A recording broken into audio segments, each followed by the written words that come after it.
আমার বন্ধুগণ, যেহেতু নিজের কবরে নিজে যাব, আমার কবরে আমি যাব, আপনার কবরে আপনি যাবেন। ভাইজান, আপনার কবরে আমি যাব না, আমার কবরে আপনি যাবেন না। মান আরাফা নাফসাহু ফাকাদ আরাফা রাব্বাহু। যে চিনলো, যে নিজকে চিনে নেই, সে আমার আল্লাহরে চিনে নাই। বাবাজি, বাবাজি, এটাই জীবনের শেষ বয়ান হইতে পারে। আগামীকালকে আমি কবরের বাসিন্দা হয়ে যেতে পারি। আমার বন্ধুরে, কার জন্য জানি জীবনের শেষ মাহফিল, কার পিছনে জানি মালাকুল মউত দাঁড়াইছে, কার জন্য জানি জংলার বাস রেডি হয়ে গেছে, কার জন্য জানি কাফনের কাপড় তৈরি হয়ে রয়েছে। এই জন্য বাজান, জীবনের শেষ বয়ান মনে করে বয়ান শোনা রাখবে।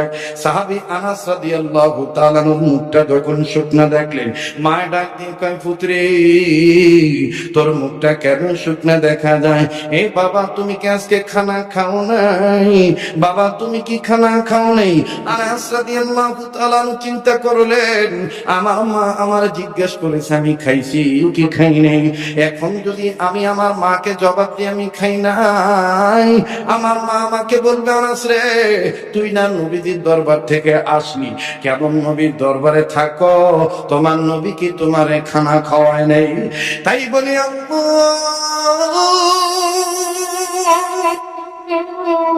আমার মা আবার জিজ্ঞেস করে, আমি আর জবাব দিব, এমন জবাব দিব নবীজির শানও ঠিক থাকবে, আমার মায়ের জবাবও ঠিক থাকবে। চিৎকার দিয়ে বলেন সুবহানাল্লাহ, আবার বলেন সুবহানাল্লাহ, আবার বলেন সুবহানাল্লাহ। আনাসের মা আবার দ্বিতীয়বার জিজ্ঞেস করে বলেন, আনাস রে, বাবা তুমি কি খানা খাও নাই?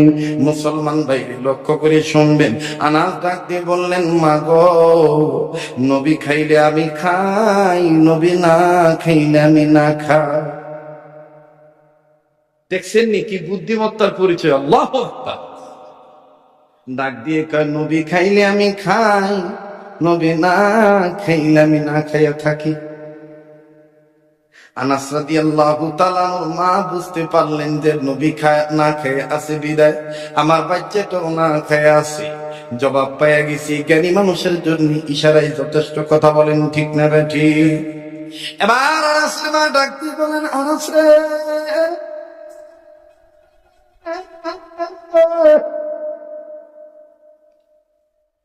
তুমি আমারে খুলে বলো, খুলে বলো, তুমি কি খাও নাই? আনাস বলে, মা গো, নবী খাইলে আমি খাই, নবী না খাইলে আমি না খাই। আনাসের মা বলেন, বাবা রে, তুমি আমাকে ইজহার করে বলো, স্পষ্ট করে বলো, বাবা নবী কি খায় নাই? আনাস বলে, মা গো, আজকে কয়েকদিন যাবত নবীর বাড়ির চুলায় কোনো আগুন ধরে নাই। নবী কি ক্ষুধার্ত? আমার নবী ক্ষুধার্ত খায় নাই, আমিও খাই নাই। আমার সাহাবী, আমার বাইরে আল্লাহ নবীর সাহাবী আনাসের মা ডাক দিয়ে বলেন, আনাস রে, আমি তো নবীজির আশিক, আমি চাইবো না নবীজি না খাইয়া থাক। কাজী আমি তোমারে বলতে চাই, আনাস, তুমি দেরি করিও না, নবীজিকে যাইয়া দাওয়াত দাও, আমি আমার দিনের নবী মুহাম্মদ নবীকে খানা খাওয়াবো। চিৎকার দিয়ে বলেন সুবহানাল্লাহ, আরো জোরে বলেন সুবহানাল্লাহ, আল্লাহু আকবার। আমি বারবার বলতেছি, একটু সময় দেওয়ার লাগবো বাবা, কষ্ট হইব নি? আপনি বেজার হইব নি? বেজার হইবেন? আমার এই ছেলেরা, এই মাওলানা হোসেন সাহেব সহ এলাকার মুরব্বীদের মন ভেঙে গেছে গা, বৃষ্টি হইছে কি জানি হয়, এই বৃষ্টিটাও এলাকার জন্য রহমত হইতে পারে, ঠিক কিনা বলেন? আমার বন্ধুগণ, আমার ভাইরা, সাহাবী আনাসের মা ডাক দিয়ে বলতেছেন, আনাস তুমি জলদি করে নবীজিকে দাওয়াত দাও, কারণ নবীজিকে মহব্বত করা, নবীজিকে অনুসরণ করা, এইটাও ইবাদত, এটাও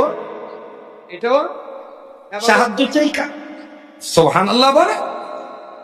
তো সাহাবী আনাস বলতেছেন, মা গো, নবীদের দাওয়াত দিয়ে দিতাম, আপনি কি খাওয়াইবেন, ঘরে কি আছে? আনাসের মা কয়, যা আছে তাই, যা আছে তাই। আনাস কয়, এরপর বলেন না কি খাওয়াইবেন?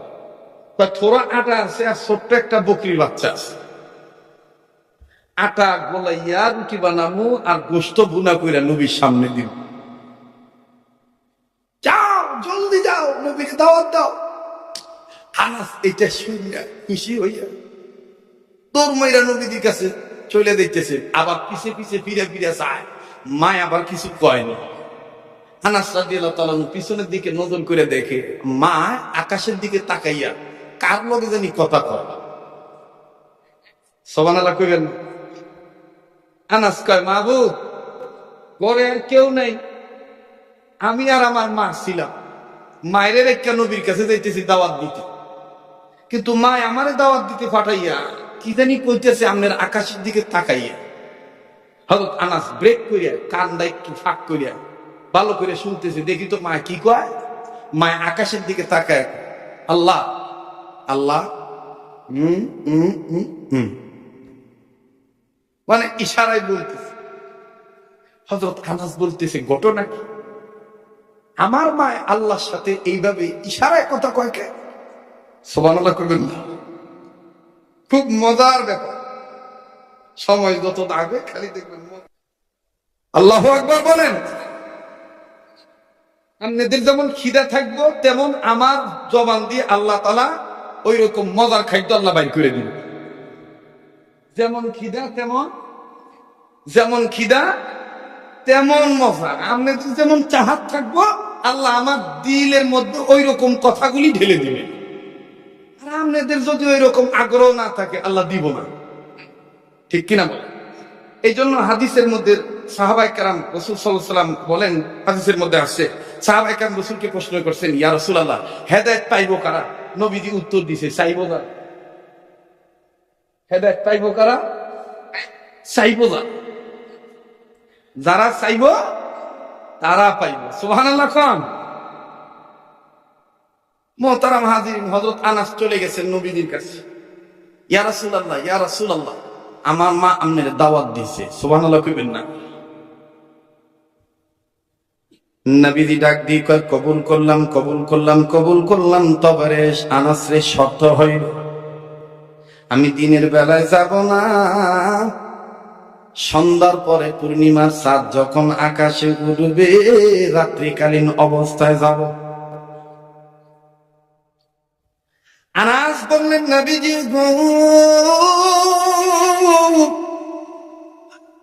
কত মানুষ জীবনে আপনি দাওয়াত দিয়েছি, কোনদিন আপনি শর্ত লাগান নাই, আজ আপনি আমার দাওয়াতে শর্ত দিলেন। নবী আমার ডাক দিয়ে বলেন, আনাস রে, আমি কোন কারণে রাত্রে যাব তোমার মায়ের যে জিগাও তোমার মা বলে দিবে। আনাস কয়, এই জন্য বুঝছি আমার মা আকাশ পানে তাকাইয়া যে পুটপুট করে কথা কইছিল, এইটাই মনে কইছে। সুবহানাল্লাহ কয়। নবীজি বলতেছেন, তোমার মায়ের দাওয়াত আমি কবুল করছি, তবে শর্ত হইল আমি দিনের বেলায় যাব না, রাত্রিকালীন অবস্থাতে যাব, আকাশে পূর্ণিমার চাঁদ ওঠার পরে যাব। সুবহানাল্লাহ। হযরত আনাস রাদিয়াল্লাহু তাআলা আনহু নবীজিকে থুইয়া নবীজির কাছে নবীজিকে দাওয়াত দিয়া একটা দৌড় মাইরা বাড়িতে এসে কয়, মা গো মামা, আমার নবী দাওয়াত কবুল করছে, তবে রে মা আমার নবীজি শর্ত দিয়েছে, নবী আমার দিনের বেলা আসবে না, নবীজি পূর্ণিমার চাঁদ ওঠার পর রাত্রি বেলায় আসবে। আনাসের মা ডাক দিয়ে কয়, বাবা রে, তোর নবী কেমনে আমার গোপন কথা জানলো?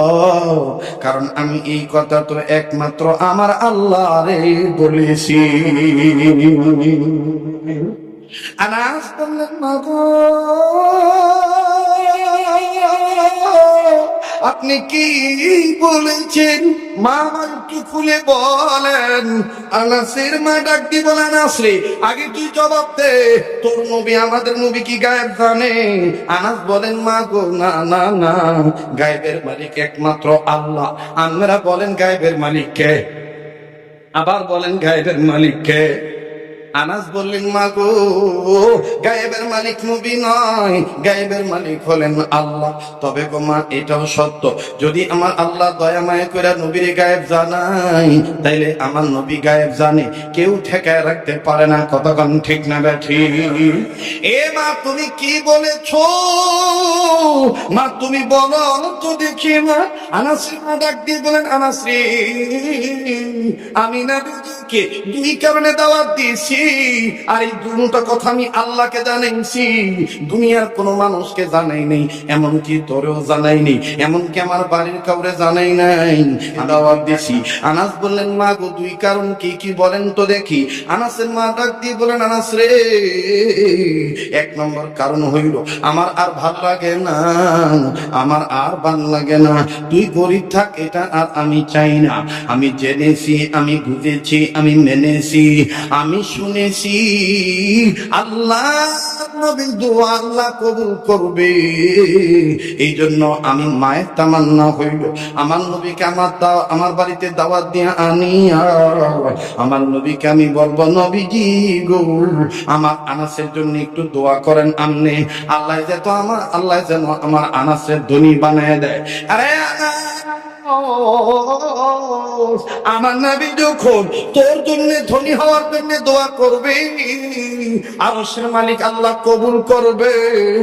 এই জন্য এক নম্বর হলো আমি আমার নবীকে দাওয়াত দিয়েছি, আমি আমার পুতের লাগি দোয়া চাইমু যেন আমার পুতকে আল্লাহ ধনী বানাইয়া দেয়। এইটা হলো আমার এক নম্বর। এবার বলে দুই নম্বরটা কি বলেন তো দেখি। আনাসের মা ডাক দিয়ে বলেন, বাবা আনাস, দুই নম্বরটা হইল তামাম পৃথিবীর মানুষ বলে আমেনার পুত্র আব্দুল্লাহর পুত্র মুহাম্মদের চেহারা নাকি অনেক সুন্দর, দুনিয়ার সবচেয়ে সুন্দর হলো মুহাম্মদ নবীর চেহারা। এই জন্য আনাস আমি নিয়োগ করেছি, আমি আমার আল্লাহকে বলেছি, আল্লাহ একটা ডাক দেন না, দেন না, দেন না। আল্লাহ, আমার নবী যদি দাওয়াত কবুল করে, আমি বান্দি তোমার দরবারে বলি, আমার নবী যেন কোনদিন দিনে না আসে, আমার নবী যেন রাত্রি বেলায় আসে। ওই রাত্রে আসবে যেই রাত্রি তুমি আকাশে পূর্ণিমার চাঁদ উঠে দেবা। মাবুদ, পূর্ণিমার চাঁদ উঠলে আমি তোমার বান্দি একবার পূর্ণিমার চাঁদ দেখবো, আবার নবীজির চেহারা দেখবো, আমি হিসাব মিলায় দেখবো পূর্ণিমার চাঁদ বেশি সুন্দর নাকি মুহাম্মদ নবীর চেহারা বেশি সুন্দর। এরে আনাস, এই কথা তো আমি আল্লাহরে কইছি, আর কাউরে কই নাই। আনাস বললেন, মা গো,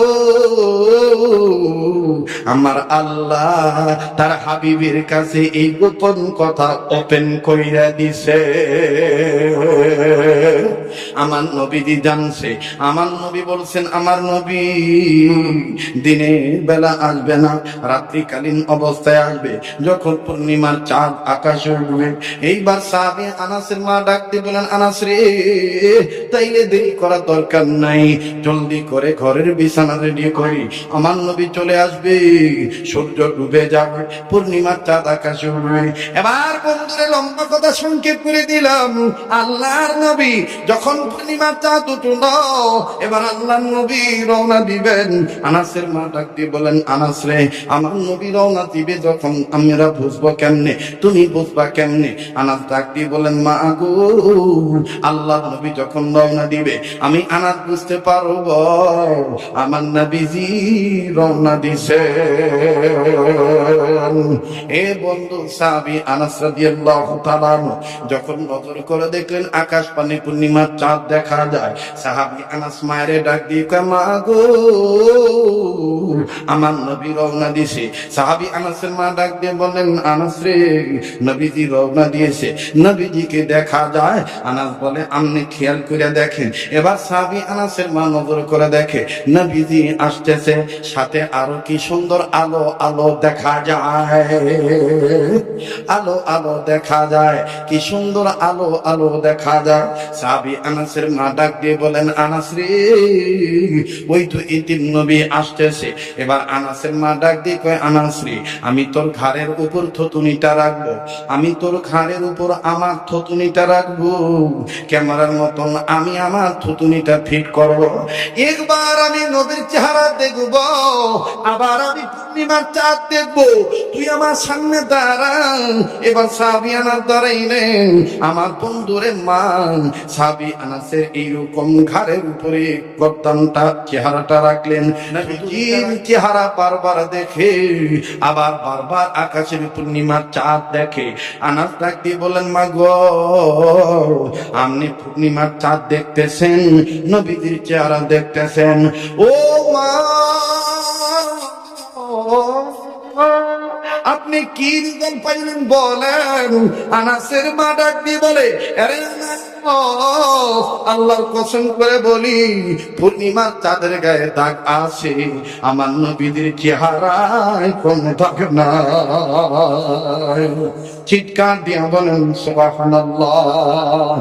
আমি মদিনার পাগল, মদিনা নবীজির পাগল। বলেন, আমি মদিনার পাগল, মদিনা নবীজির পাগল। বলেন না, আমি মদিনার পাগল, মদিনা নবীজির, আমি মদিনার পাগল, মদিনা নবীজির পাগল। দিনে রাতে দরুদ পড়ি মুমিন সকল, দিনে রাতে দরুদ পড়ি, আমি মদিনার পাগল, মদিনা নবীজির পাগল। কন্যা, আমি মদিনার পাগল, মদিনা নবীজির পাগল। ঠিক কিনা বল? বিরক্ত হইতেছে, কষ্ট হইতেছে? হযরত আনাসের মা ডাক দিয়ে কয়, বাবা, আল্লাহর কসম করে কই, পূর্ণিমার চাঁদের গায়ে দাগ আছে, নবীজির চেহারার মধ্যে কোনো দাগ নাই। আনাস কয়, মা গো, তাইলে আপনি এক নাম্বারটা পাইছেন? কহ, এক নাম্বারটা হয়ে গেছে। কয়, বাকি থাকলো কোনটা? কয়, বাকি হইলো তোর লেগে যে দোয়া করবো তুই যাতে ধনী হয়ে যাস, আর তুই ধনী হয়ে গেলে আমি প্রতিদিন নবীজির দাওয়াত দিয়ে খাওয়াবো। আরো জোরে কন, আরো জোরে কন। এবার সাহাবী আনাস রাদিয়াল্লাহু তাআলা আনহুর ঘরে নবীজি তাশরীফ আনলেন। নবী মুহাম্মদ সাল্লাল্লাহু আলাইহি ওয়াসাল্লাম তাশরীফ আনার পরে বসার জন্য বিছানা রেডি করে দিয়েছে, খানাও রেডি, সামনে রেডি। নবীজি বলতেছেন, আনাস, আমি কি বিসমিল্লাহ ধরতে পারি? হযরত আনাস বলতেছেন, ইয়া রাসূলুল্লাহ, আপনারা তো খানা খাওয়ানোর জন্যই দাওয়াত দিছি, তবে আমার মা আপনারা জানি আরেকটা কি কইব। আল্লাহ রাসূল বলতেছেন, এক নম্বরটা তো হইছে, দুই নম্বরটা তোমার মার দরকার, বলো তোমার মা কি বলবে। এবার আনাসের মা ডাক দিয়ে কয়, ইয়া রাসূলুল্লাহ, ইয়া হাবিবাল্লাহ, আমি মায়ের অন্তরে একটা যন্ত্রণা, আমি মার আর ভাল লাগে না, কলিজাটা খালি ফোড়ায়, কলিজাটার মধ্যে যন্ত্রণা, আমার ফুতের শুকনা মুখ আমি দেখতে চাই না। হুজুর, আমি প্রায় শুনি যে আপনি না খেয়ে থাকেন, আমার আনাসও না খেয়ে থাকে, তাই নবী আমি সিদ্ধান্ত নিছি আপনি আমার বাইক আইবেন, আপনার লাগে আমি একটু ব্যবস্থা করবো, আর আপনার আমি বলবো যে আমার আনাসের লেগে আপনি একটু দোয়া করবেন যাতে আনাসকে আল্লাহ ধনী বানায় দেয়। ওগো নবী, আনাসকে যদি আমার আল্লাহ ধনী বানায় দেয়, তাহলে আমি আপনার প্রতিদিন দাওয়াত দিয়ে খাওয়াবো, আপনি না খেয়ে থাকবেন না, আমার আনাসও না খেয়ে থাকবো না। নবী গো, আমি মায়ের কলিজায় সহ্য হয় না, আমার আনাসের মুখটার শুকনা আমি দেখতে চাই না, আপনি আমার আনাসের লেগে একটু দোয়া করেন, আল্লাহ যেন আমার আনাসের ধনী বানায় দেয়। সুবহানাল্লাহ। আমরা দেশের হুজুর হইলে, ফিসা হইলে লম্বা মোনাজাত কথা কয়, কিন্তু মুহাম্মদ নবী দেখেন কি করতেছে। আল্লাহ নবী কইতেছে, মা, আমনে বাচ্চা থাকতে আমনের পুতের লেগে আমি দোয়া করতাম কিরে। ওই যে বলেছিলাম কথাটা মনে আছে? মনে আছে কথাটা?